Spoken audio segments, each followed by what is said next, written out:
Welcome to virtual class for Monday, January the 25th. Today's lesson, everything you need, will be posted on my website on thrasherlabscience.weebly.com. Click Student Resources, give it a second to load, and if you scroll down, you should be able to find your agenda for the day. Okay, it seems to have loaded, so if I scroll down, I can find January 25th virtual class. Here's our agenda. First thing, we have Bellwork, January 25th, Bellwork. Then we have our Unit 7 Assessment Analysis. You'll need to check your scores and follow the directions to complete that. You have 15 minutes budgeted for your assessment analysis today, and then you have an EdHeads game and your analysis questions for that. And then you have your closure, and that's it. So let's check it out. Alright, so today's Bellwork, January 25th Bellwork, says, based on the weather map, which city will most likely experience decreasing temperatures? Explain why. You've got 2 minutes to think, then we'll check in and review our answer. Don't forget to use your notes on page 4 if you need help. 2 minutes starts now.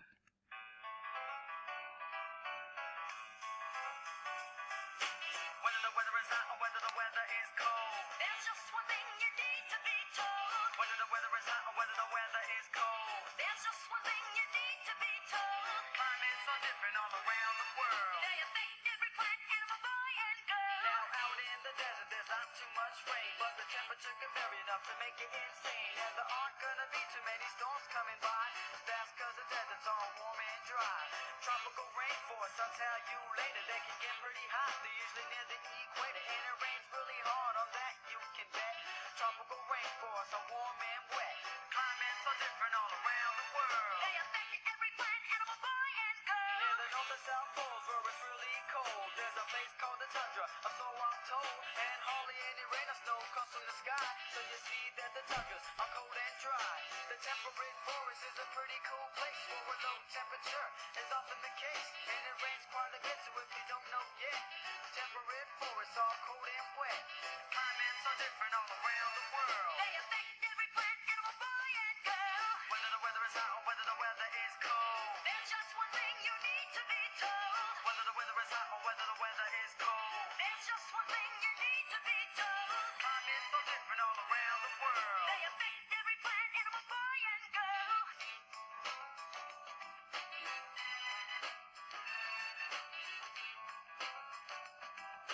Love that song.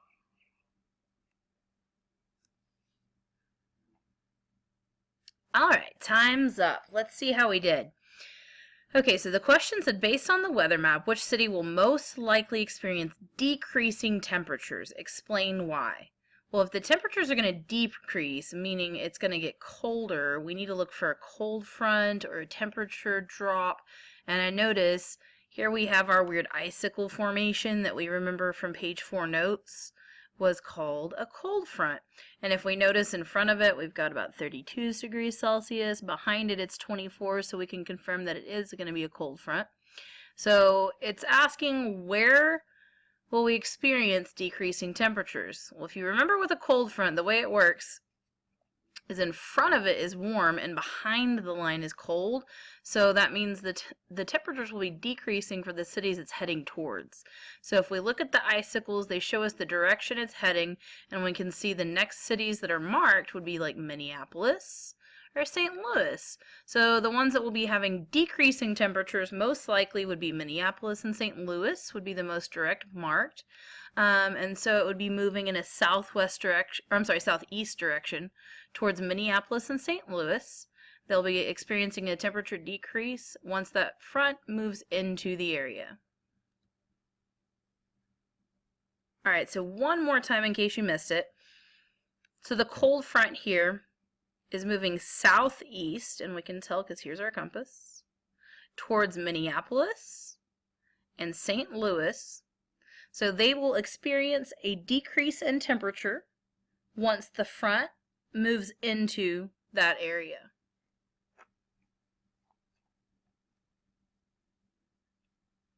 So today we're going to continue to explore how does temperature affect air pressure and how does that affect our weather. So we're going to be exploring a game after we complete our assessment analysis, because I know you're ready to find out your scores. If you need more time, feel free to pause. Otherwise, we're going to go ahead and move on to the assessment analysis piece. Okay, for our assessment analysis today for Unit 7, we need a few things to get set up before we can begin. First of all, you need your data folder, which should be being passed out by a materials manager. You also need your test document. Then you should receive your assessment analysis color coding sheet from the sub. And then you should also be receiving a class set of the directions you see on the screen in front of you. So I'm going to run you through the directions step by step, and then you have about 10 minutes to complete it minus the time and the directions. So step 1 is you're going to find your score on my website and chart your success in your data folder. So if this is Unit 7, then of course we want to find Unit 7 here, and that's where you'll chart your bar graph. Don't forget to plot to the nearest 5 points approximately, and then don't forget to write your actual score above wherever you chart. And notice as you're charting, are your scores going up or down, or what's happening, and think about, what are you doing in class to make that happen.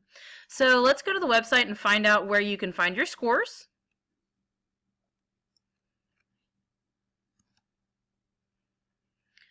All right, on the website, there's 2 different ways you can find it. Here, if you go under scores, each one of these is a link. If it changes colors, remember that means it's a link. So if you click here, you can download the scores, and then you can scroll. They do go numerically by all of my students, so it is a big list. You will have to scroll to find yours, and then the score is your actual score. Remember, that's what you're going to chart on your Charting Your Success sheet. And if you see any inaccuracies, of course, you need to let me know when I return on Wednesday. So that's where you'll find your scores, right over here again under scores on virtual class. I do have it posted down here, but sometimes this is not quite as user-friendly to scroll. So you're welcome to try it, but I did provide the link as well. All right, so now we have our scores. You're going to go back to your Charting Your Success document in your folder. And you're going to chart your Unit 7 score here. Pause so you can do that, and then we'll go to the next step. All right, so the next step, you will need 2 colors just like normal. You're going to use your assessment analysis document to grade and color code each question. Remember that you find your question number on the top. We have the answer on the second line. Then you have your topics listed here. On this one, several questions are dual coded, and what that means, they have 2 topics embedded in one question. So when you're looking at your questions, if you miss it and you're not sure why you missed it, make sure you look at both of those to figure out, was it really that I don't know plate tectonic theory, or is it really that you just didn't remember a little detail like Wegener or something, strange. So keep that in mind as you're going through. Some of them have dual codes, so keep that in mind. All right, so all you're going to do is go through, do your right color, do your wrong color, and you're going to go between this document. We're going to look at your test number 1 and try to figure out, did you get it right or wrong? Of course, if your answer is B, you got it right. We're going to color it your right color. If you got anything other than B on number 1, then of course it'll be your wrong color. And you can color code any of the area up here at the top. Don't forget to leave this area blank in case you choose to do your corrections for half your points back. So you're going to continue to color code all of your questions until you get to number 13. Once you get to number 13, then we're ready for our next step. Remember, if you do choose to do your corrections, you have to try to figure out why is the correct answer listed, the correct answer, and why do you think you didn't choose that? Why do you think you missed it? Maybe we didn't read all the way through, maybe we need to study more, but you've got to figure out why is the correct answer the right answer, and why did you not pick that? What threw you off? I need something specific, not just I don't know. That's not specific enough. All right, so once you finish color coding, your next step is to then identify your strengths, weaknesses, and set your goals for the next test, which is coming up on this Friday. So strengths, we're going to look at all your right colors and see, do you have any topics in common that you got multiple right on that topic? Then we'll do the same thing for weaknesses. Look at all your weakness colors, or your wrong colors, I should say. And then you're going to go ahead and write down any questions that you got multiple of the same topic wrong. That would definitely be a weakness. If you only missed a few, then any questions that you missed would be a weakness. But remember, when you're looking at your wrong ones, the topic might not necessarily be your weakness. Maybe you couldn't read the chart, or maybe you were struggling with one specific thing, not the whole topic. So be very specific in your weaknesses. That way you know what to go back and study when we get to STAR. All right, finally, your goals. How did you do? Are you happy with your score? If you are happy, how are you going to keep that score? What are you doing now that's working? If you are not happy with that score, what do you think went wrong? What do you think you can do to improve? Do you need to start coming to tutoring once a week? Do you need to start studying your notes when you get home every day?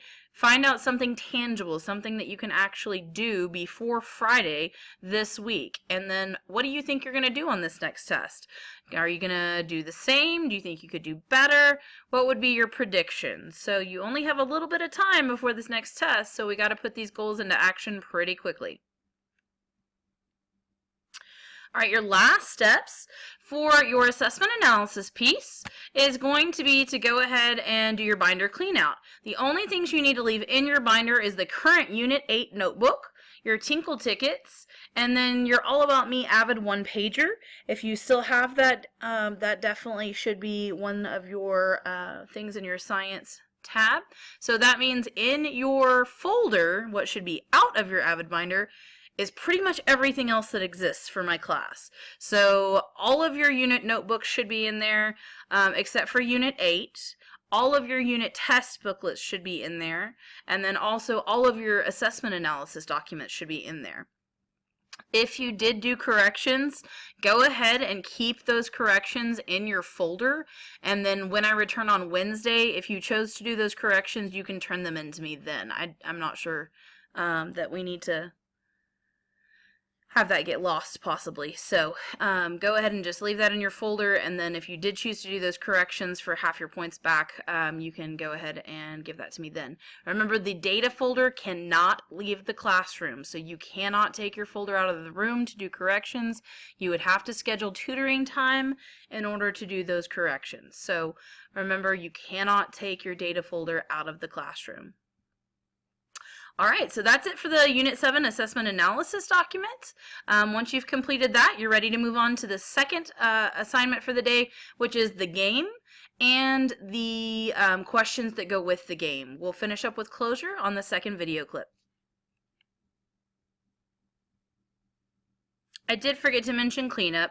For your data folder cleanup, all we need to do is return your data folder to your class period bin, and then you need to return your markers as well, your colors that you used for your assessment analysis document. And that should be it for cleanup. Then we're ready to move on to the next step.